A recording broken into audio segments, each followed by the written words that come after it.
50 tunnel boring machines. Each one built once. Each one used exactly one time, and then buried alive underneath the very silo it just finished digging.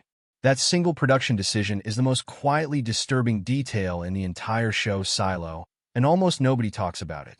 Everyone's busy arguing about who killed Judge Meadows or whether Solo is actually dead. Meanwhile, there's an engineering choice sitting under all 50 silos that tells you exactly what kind of experiment this really is. I've spent the last week going through the Season 2 map reveal frame by frame, cross-referencing it with an actual computer science concept the writers never name out loud, and comparing it to real-world Doomsday Vault projects that already exist today. And once you line all three of those up, the show stops looking like a rebellion story. It starts looking like a 50 population science experiment where nobody told the test subjects they were in one. So here's what we're doing. First, I'll walk through why building 50 machines instead of reusing one was never really about saving money. Then we get into the map from Episode 8, and a concept borrowed straight from computer science that explains the isolation better than the show ever does out loud. After that, a clearly marked spoiler section for anyone who's read Hugh Howey's books Shift and Dust, where I'll tell you exactly where this is all heading. And no, I'm not just summarizing a recap channel. Stick around, because the case I'm building here is my own, and I think it changes how you watch every episode from here. Let's start with the boring engineering question nobody asks. Why 50 machines at all? If you're digging 50 underground silos, the cheap way to do it is obvious. Build 1 or 2 serious tunnel boring machines, dig a silo, haul the machine back up, move it to the next site, dig again.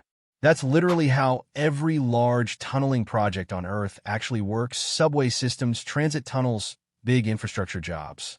You don't build a brand new multi-million-dollar machine and then throw it away after a single use. That's not efficiency. That's the opposite of efficiency. But that's exactly what the founders of this project do.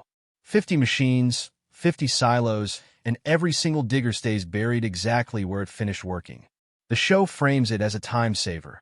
You skip the cost and the delay of moving equipment between sites. Fine, that tracks on the surface. Except it completely ignores what those machines represent once they're sitting there doing nothing. A tunnel boring machine is not decoration. It is quite literally a machine engineered to cut a path through solid rock and dirt. Leaving one under every single silo means every population, all 50 of them, is technically sitting on top of a working exit. Not a hidden staircase, not a locked door, an actual industrial-grade route back to the surface, or further, hidden in the one place nobody's allowed to go. Now hold that thought, because here's where it gets interesting. The people living above these machines are taught that the world ends at their own front door. History is edited. Communication with other silos doesn't exist. Nobody even knows there are 49 other identical communities within walking distance. And yet, underneath every one of them, there's an escape route the founders built on purpose and then hid. That's not what you do if your only goal is preserving humanity in one safe bunker. If survival were the whole point, you'd build one enormous shelter, put your best people and resources in it, and protect that. Instead, the founders split humanity into 50 separate sealed-off experiments and gave every single one of them a working way out that nobody's supposed to find. Ask yourself the obvious question. Why give every population a possible escape route if you never intend most of them to survive long enough to use it? I think the answer is that the machines aren't there for the residents at all. They're a fail-safe for the project itself. The founders had no way of predicting which of the 50 communities would hold together for centuries and which ones would collapse into disease, rebellion, or a mechanical disaster nobody saw coming. So instead of betting everything on one shelter, they hedged. 50 separate bets, each with its own private exit, each one sealed off so a failure in one can never spread to the other 49. That's not humanitarian planning. That's risk management on a civilization scale. Episode 8 finally gives us the shape of the whole system, and it's worth actually breaking down the geometry because the geometry is the argument. Silo 1 sits in the center. 7 lines run out from it to 7 hub silos. Each of those 7 hubs then feeds power and control down to 6 more silos around it. Do the math. 7 hubs times 7 silos per cluster equals 49 population silos, plus the 1 control silo in the middle. 50 total. Here's the part that matters. Silo 1 doesn't talk to most of the network directly. It only touches 7 silos. Those 7 talk to the rest. It's a hub-and-spoke system, not a flat network where everyone's equally connected. And that structural choice is deliberate because it means information, or a threat, can be contained at almost every layer before it ever reaches the center. On paper, that's smart isolation. If Silo 12 gets hit with a disease outbreak, the physical distance and sealed doors keep it from spreading to Silo 40 on the other side of the map. If a rebellion breaks out in Silo 18, Silo 17 next door barely feels it. One catastrophic failure takes out one community, not the species. That's textbook redundancy planning. The same logic behind why data centers spread servers across different buildings, or why banks don't keep all their money in a single vault. But redundancy alone doesn't explain the psychological wall the founders build around every single silo. Physical separation, sure, but why erase all knowledge that other silos even exist? Why make communication between two sealed, physically distant communities not just difficult, but functionally unthinkable? You could keep 2 silos completely quarantined from each other and still let them trade medical research over a radio line. Nothing about disease control requires total historical amnesia. That gap, the space between we kept you physically separate and we made you forget humanity exists beyond your walls, is where the show is hiding its real thesis. And once you clock the second layer, the architecture stops reading like a bunker and starts reading like a controlled experiment. Here's the part one actually want to dig into, because I don't think most breakdowns of this show go far enough with it. In computer science, there's a well-established technique called an island model, used in what are called genetic algorithms, programs that solve problems by evolving a population of candidate solutions over time, the same way biological evolution works, just compressed into code. Normally, you'd run one big population and let it converge toward a single answer. The island model does something different. It splits that population into several separate subgroups, or islands, and keeps them mostly cut off from each other for a stretch of time.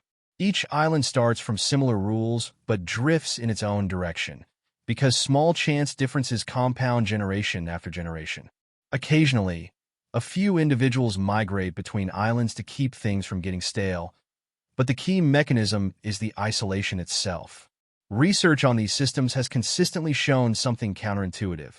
Separated populations that occasionally exchange information actually find better solutions, faster, than one giant population that's constantly mixing. Isolation prevents everyone from converging too early on a decent but not great answer. It protects diversity of outcome. Now go back and look at the 50 silo map with that framework sitting in your head.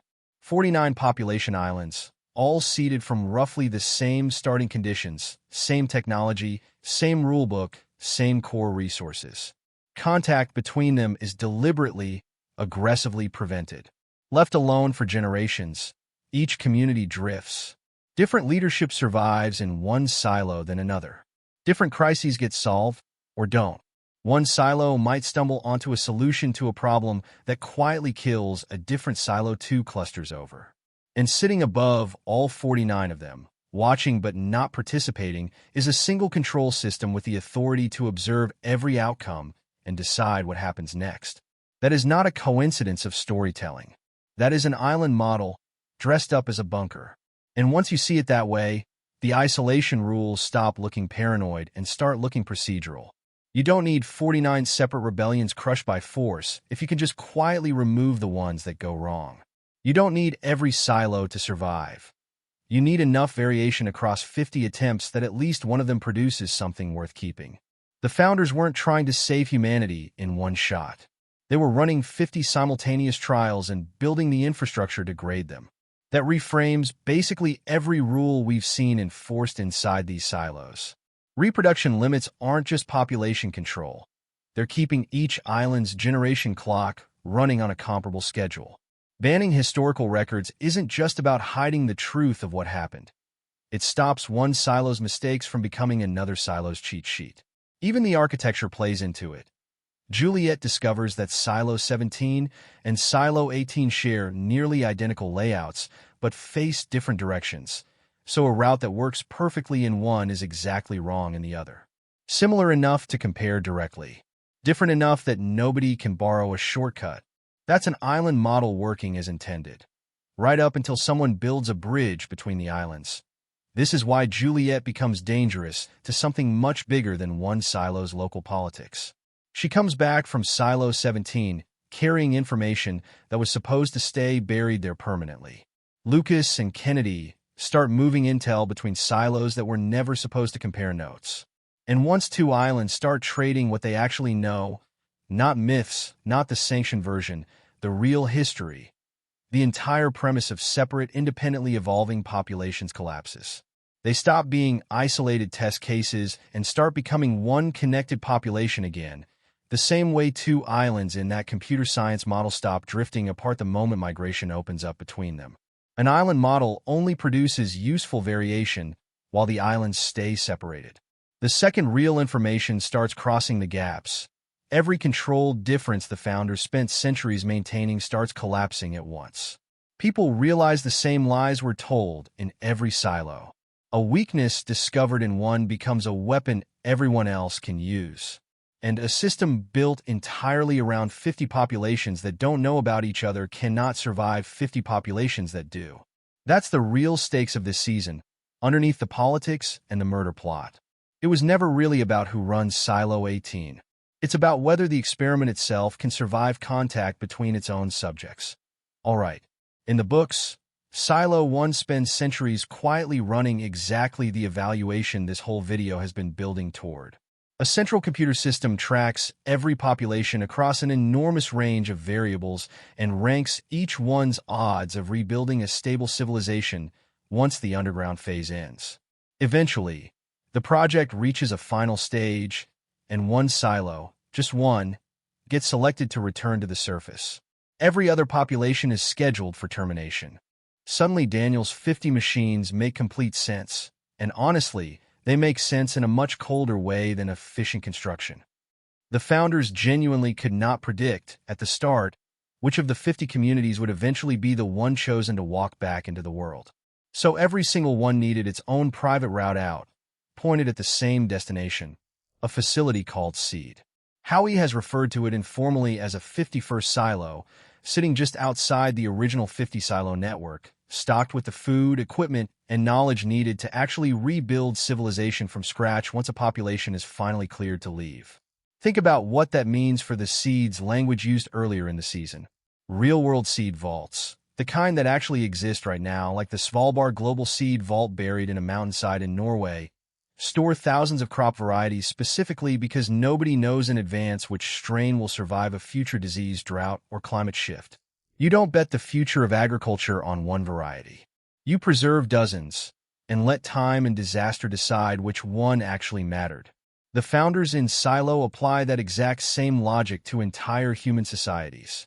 49 versions get preserved underground, running in parallel, each one drifting into its own culture, its own leadership, its own failures and breakthroughs. Eventually, one gets planted back into the world. The other 48 don't. The show hasn't confirmed it's going to follow that exact mechanism beat for beat, and it may adjust the details. But every structural piece is already on screen. Isolated populations, a central authority with the observational reach to judge all of them, a kill switch system that can erase any population that goes wrong, and, underneath every single site, a machine built specifically to move survivors toward an exit the founders always intended to eventually open. That's not set dressing. That's the entire mechanism already sitting in plain sight. So here's where that leaves us with what the show has actually confirmed on screen. 50 machines buried on purpose. 49 sealed populations that aren't supposed to know the others exist. One control silo sitting at the center of a network built to isolate first and evaluate second. And a structure that maps almost exactly onto a real technique used to solve hard problems by keeping populations separate until the right moment to compare them.